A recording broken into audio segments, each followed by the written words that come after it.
سبحان اللہ. اور محمد صلی اللہ علیہ وسلم کے ساتھی دشمنوں پر سخت ہیں اور آپس میں رحم دل ہے. رحم دل ہے. آپس میں رحم دل. رحم دل ہے اور دشمنوں پر سخت ہے. لیکن ہم لوگوں نے تو پلٹی مار دی. ہم آپس میں سخت ہو گئے اور دشمنوں پہ رحم دل ہو گئے. قرآن کیا کہتا ہے؟ محمد صلی اللہ علیہ وسلم کے ساتھی آپس میں رحم دل ہیں اور دشمنوں پر سخت ہیں. میں توجہ چاہتا ہوں، اگر یہ شب برات کی رات کی لذتیں چاہتے ہیں، چاہتے ہو کہ تمہارے نوافل قبول ہوں، تمہاری نمازیں قبول ہوں، تمہاری دعائیں قبول ہوں، تو آج اپنے بھائیوں پر رحم دل ہو جاؤ. اگر بھائی بھائی کا جھگڑا ہو اسے معاف کر دو. پڑوس سے ٹکراؤ ہو آج رات اسے معاف کر دو. پھر اس رات کی لذت دیکھنا. اور یہ جذبہ تو ہمیں امام مسلم کے 2 بیٹوں نے سکھایا ہے. حضرت امام مسلم کی شہادت ہوئی کوفے میں اور ان کے 2 بچے جب باپ کا ساتھ چھوٹ گیا 3 دن تک سفر کرتے رہے، جیل کی سلاخوں میں بھی گئے. آخرکار وہ 2 شہزادے حارث نامی ظالم کے ہاتھ میں لگ گئے. اس نے پکڑا اور لے جا کر دریائے فرات کے کنارے کھڑا کر دیا. برہ نے تلوار اٹھائی. ایک کا نام محمد ہے، ایک کا نام ابراہیم ہے، اور تلوار اٹھا کر کے جیسے ہی وہ حملہ آور ہوا چھوٹے بھائی کی طرف بڑھا. بڑے بھائی نے کلائی تھام لی. کہا نادان رک جا، اگر تو خون کا پیاسا ہے تو چھوٹے بھائی کی طرف تلوار مت چلا. بڑا بھائی ابھی زندہ ہے. اس نے نگاہ پھیری، تلوار کا رخ بدل دیا، بڑے بھائی کی گردن کی طرف کر دیا. چھوٹا بھائی رو پڑا. نادان اگر خون ہی چاہیے دیکھ میرے باپ کی شہادت ہو گئی ہے. تو باپ کے مرنے کے بعد بڑا بھائی باپ کا کام بھی کرتا ہے اور بھائی کا بھی کام کرتا ہے. میری نظروں کے سامنے میرے بھائی پر تلوار مت چلا، روک اپنا باپ. اس نے تلوار کو روک لی مگر یہ 2 بچے رونے لگے. روتے روتے قریب آ گئے. 3 دن کی مشقت برداشت کر چکے تھے. اب تو آنکھوں میں رونے کے لیے آنسو بھی نہیں تھے. ایسا گلا گلے سے ملا جیسے لگ رہا تھا گردن گردن سے کیا ملی، غروب سے مل گیا. خون سے مل گیا، نسیں نسوں سے مل گئی.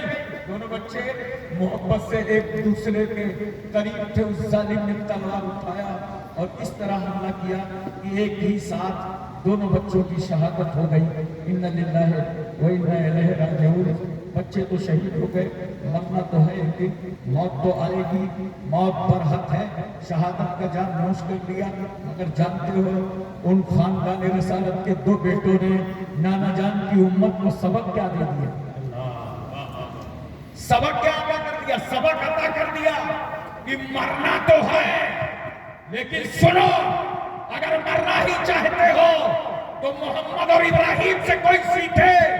ایک بھائی کو دوسرے بھائی پر کس طرح قربان ہونا چاہیے، ایک بھائی کو دوسرے بھائی پر کس طرح نثار ہونا چاہیے. آج ہمارے سماج میں کیا ہو رہا ہے؟ بھائی بھائی کے جھگڑے، کھیت بٹ رہے ہیں جھگڑے. شہروں میں تو پانی لینے میں 2 بڑے، ایک بڑا بھائی چھوٹا بھائی جھگڑا کر رہتا، چادریں بانٹی جا رہی ہیں، ٹکڑے ٹکڑے بانٹے جا رہے ہیں. یہی پیٹ نہیں بھرتا. چھوٹا بھائی بڑے کو گالی دے رہا ہے، بڑا والا چھوٹے کو گالی دے رہا ہے، ماں سسک رہی ہے، باپ تڑپ رہا ہے. کیوں؟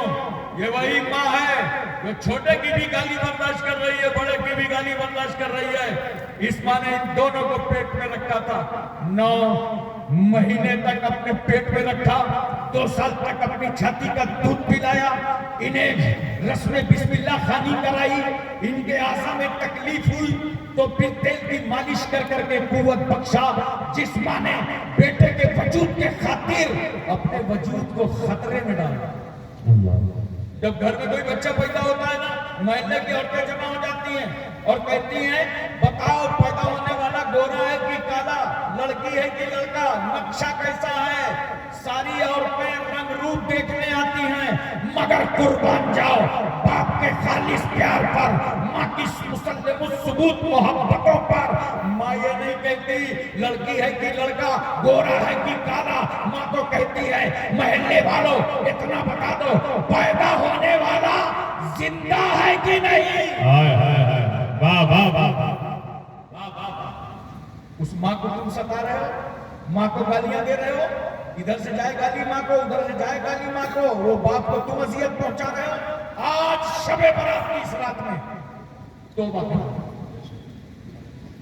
کہ ہم آپسی جھگڑے ختم کر دیں۔ چوکی جاتے ہو، کوتوالی جاتے ہو، تھانہ جاتے ہو، وہاں بھی ایک دوسرے کے خلاف مقدمے ناجائز لکھاتے ہو، گالیاں دیتے ہو۔ آج سے یہ طے کر لو کہ انشاءاللہ تعالی یہ شب برات کی مقدس رات میں اگر ہمارا بھائی ہم سے روٹھا ہے تو کل جا کے اسے ہم منا لیں، بے شک، سبحان اللہ سبحان اللہ، ہم اپنے بھائی کو سلام کر لیں۔ بے شک سبحان اللہ۔ اور چھوٹا بڑا نہیں دیکھا جاتا سلام میں، صرف اپنی مونچھیں نہیں دکھائی جاتی ہیں کہ نہیں نہیں ہم بڑے ہیں ہم ایسے سلام کریں، چھوٹا ہم کو پہلے سلام کرے۔ بے شک، یہ مونچھوں کا رواج تو بہت ہے نا، عرب کے لوگ بھی کم مونچھیں نہیں رکھتے ہیں۔ انڈیا میں تو میں نے پٹنہ میں ایک صاحب کو دیکھا اتنی بڑی بڑی مونچھیں رکھتے تھے، یوں بڑھا کے جیسے لگ رہا تھا کسی مقام کا چھجا۔ اللہ اللہ اللہ۔ ایک صاحب کو دیکھا نیپال میں اتنی گھما کے مونچھیں رکھتے تھے، سمجھ میں نہیں آ رہا تھا کہ مونچھ ہے کہ بھینس کی پونچھ ہے۔ اور جب نوجوان کٹانے میں آتا ہے تو اتنی کٹائی، اتنی صفائی، اتنی گھٹائی کی بھاؤں تک کاٹ ڈالتے ہیں اور پتہ نہیں چلتا کہ مسٹر ہے کہ سسٹر۔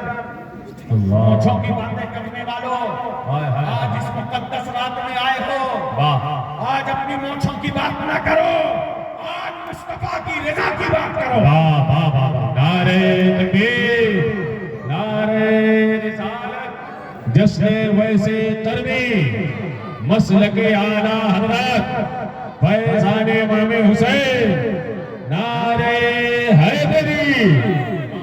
آج جشن ویسے کرنی منا رہے ہو نا، بولو ان کو پڑھا نہیں ہوگا، پورا سمجھا نہیں ہوگا۔ جشن منانے والوں تمہیں مبارک ہو، یہ وہ حضرت سیدنا ویسے کرنی ہے۔ افسوس تو یہ ہوتا ہے کہ اسٹیج پر بزرگوں کی باتیں نہیں کی جاتی۔ بولو جس دور میں جس عالم کا، جس شاعر کا، جس پیر کا زیادہ چرچا ہوتا ہے وہی ہوتا، اور بزرگوں کا ذکر بہت کم کر دیا گیا۔ میں جامعہ شرف المدارس گردیانی میں تقریباً 10 سال ہوئے، مجھے پاسی میں تقریر کرنا تھا، میں بیٹھا تھا کانفرنس میں، اتنے محلے سے ایک صاحب آئے اور آنے کے بعد کہا کہ حضرت شبرات قدیم میں فاتحہ کرانا ہے، کوئی طالب علم کو بھیج دیں۔ میرے سامنے سے ایک بچہ نکلا، میں نے بلایا، چھوٹا تھا، میں نے پوچھا صورتیں یاد ہے؟ بولا جی۔ فاتحہ کر لیتے ہو؟ بولا جی۔ میں نے کہا شب برات ہے، جاؤ ان کے گھر فاتحہ کراؤ۔ کس کا فاتحہ ہونا ہے؟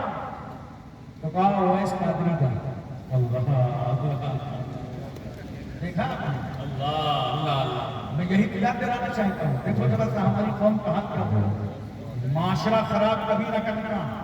جن آبادیوں میں جاؤ اور اگر بچے ہنگامہ کر رہے ہوں، شور کر رہے ہوں، گالیاں دے رہے ہوں، لفڑائی کر رہے ہوں، تو معاشرہ سمجھ میں آتا ہے کہ گھر کی تعلیم اچھی نہیں ہے۔ بے شک، اور اگر ان علاقوں میں چلے جاؤ جہاں کے بچے بڑوں کا ادب کر رہے ہوں، تہذیب سے بات کر رہے ہوں، سلام کر رہے ہوں، انہیں پانی پیش کر رہے ہوں، انہیں بیٹھا رہے ہوں، تو سمجھ لینا معاشرہ اچھا ہے، ان کے ماں باپ بھی اچھے ہیں، ان کا پورا خاندان اور گاؤں اچھا ہے۔ بے شک سبحان اللہ۔ اچھے معاشرے کے بناؤ، دیکھو حضرت ویسے تقریر رضی اللہ تعالیٰ عنہ، ان کی شخصیت اور ذات گرامی پر ذرا سا غور کرو، بہت اچھی طریقے سے سمجھ میں آ جائے گا۔ جلسے تو بہت دیکھے ہوں گے آپ نے، بہت جلسے ہوتے رہتے ہیں، آج بھی جلسہ ہو رہا ہے، مگر ایک جلسہ وہ ہو رہا تھا جس کی صدارت مصطفیٰ جان رحمت فرمائے، صحابہ کے درمیان سرکار موجود ہیں۔ اتنے میں اللہ کے رسول صلی اللہ علیہ وسلم فرماتے ہیں میرے صحابہ، میری امت میں ایک ایسا شخص ہے سبحان اللہ کہ جب وہ دعا کرے گا تو اتنی امت بخشی جائے گی جتنے 2 قبیلوں کے بھیڑوں کے بعد۔ اللہ، صحابہ نے پوچھا یا رسول اللہ اس کا نام کیا ہے؟ سرکار نے فرمایا اس کا نام اویس ہے۔ سبحان اللہ۔ صحابہ نے دوسرا سوال کیا کہ اتنا مقبول ترین بندہ مگر ابھی بارگاہ رسالت مآب صلی اللہ علیہ وسلم نے دیکھا نہیں، تو یوں پوچھا صحابہ نے یا رسول اللہ کیا اویسے کرنی نے آپ کو دیکھا ہے؟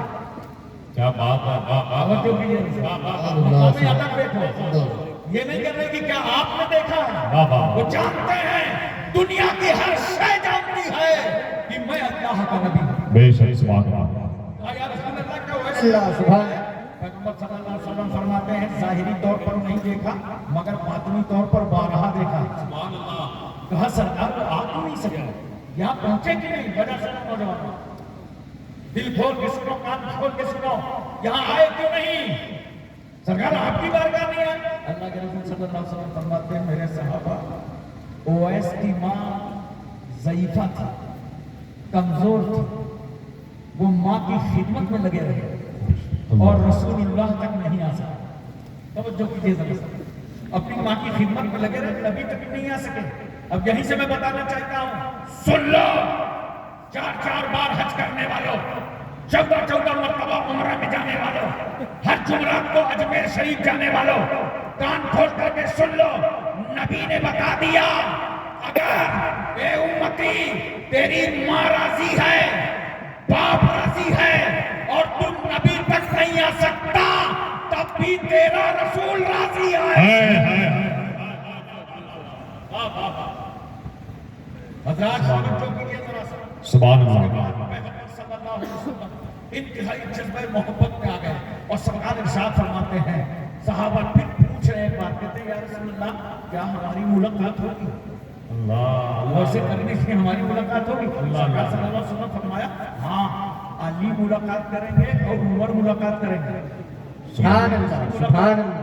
اب پیغمبر صلی اللہ علیہ وسلم نے انتہائی محبت میں اپنا جھبا لیا، بولو محبت سے سبحان اللہ، اور جھبا پاک لے کر دونوں صحابی کے حوالے کر دیا، عمر علی لو یہ جھبا لے لو، یہ اویسے کرنے کی امانت ہے، سبحان اللہ۔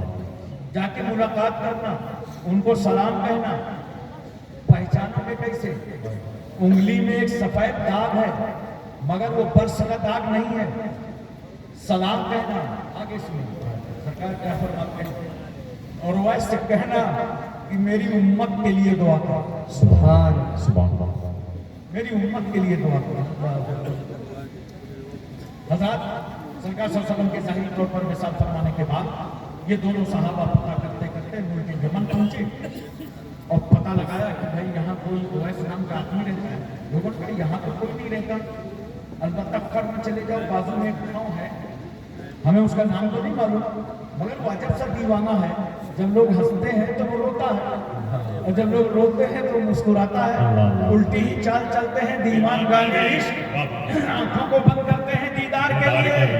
ارے یہ وہی ہے جن کے لیے جگر مراد آبادی نے کہا تھا کیا سمجھتا ہے تو دیوان گانے عشق کو ظاہر، کیا سمجھتا ہے تو دیوان گانے عشق کو ظاہر، یہ ہو جائیں گے جس جانب اسی جانب خدا ہوگا، بے شک سبحان اللہ۔ یہ ہو جائیں گے جس جانب اسی جانب خدا ہوگا۔ قبر پہنچے تو حضرت اویس قرنی رضی اللہ تعالیٰ عنہ کا سر سجدے میں پڑا تھا، اللہ اکبر، قریب گئے، سلام پیش کیا، دست بوسی بھی کی، وہ تو صحابی تھے، یہ تابعی تھے، صحابی تابعی کہاں چھو رہا ہے، کیوں؟ وہ یہ نہیں دیکھ رہے تھے کہ ان کا درجہ کیا ہے، دیکھ یہ رہے تھے یہ وہی ہاتھ ہیں جن کی نشاندہی مصطفیٰ نے فرمایا، سبحان اللہ۔ توجہ کیجیے ذرا سا۔